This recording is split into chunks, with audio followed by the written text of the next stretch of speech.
security is being ramped up, especially at sports arenas and stadiums. Lots of college football games will be played across the country today, and then NFL stadiums will be filled tomorrow. And Dan's in Times Square with that part of the story for us this morning.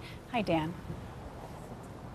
Paula and George, good morning to both of you. Cities across the country are boosting security in the wake of that horror over in Paris, including this city, America's largest metropolis, a place that is no stranger to terror, New York City. Here in New York, the NYPD deploying extra personnel and its counterterrorism unit. Critical response teams ready in the city's most visible targets. Not only will you see an increased uniform presence with police officers with heavy weapons, there's also, we work with our federal partners, the FBI and the Joint Terrorist Task Force. With one of the targets in Paris being a packed stadium, sporting venues across America will be enhancing security today. In Los Angeles, the famous Rose Bowl increasing its staffing and asking fans to leave their bags at home.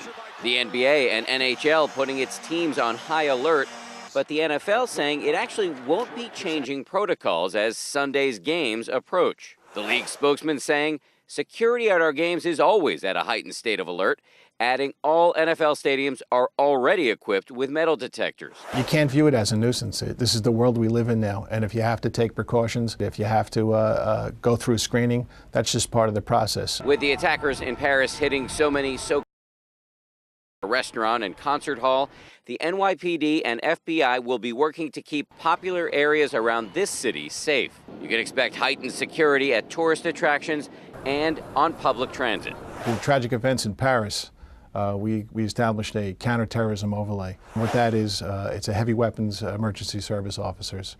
They go to high profile and sensitive locations throughout the city. It is important to note, very important to note, that the Department of Homeland Security is urging, quote, "We know of no specific or credible threats of an attack on the U.S. homeland of the type that occurred in Paris." Paula, back to you. A very important note, Dan. Thank you. And authorities in the U.S. are closely monitoring the situation in Paris. ABC senior justice correspondent Pierre Thomas is in Washington. And Pierre, here in the U.S., we've been just as active in tracking down potential terror attacks, haven't we? Yes, Paula, the FBI has dozens of investigations underway in all 50 states, many surrounding suspected ISIS sympathizers. They found a significant pool of people ISIS has reached through social media.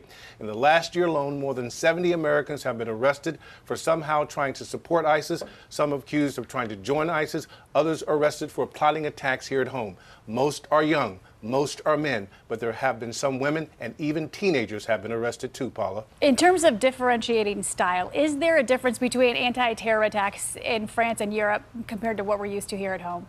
The FBI employs many of the same tactics and has been extremely aggressive in monitoring radical websites and social media.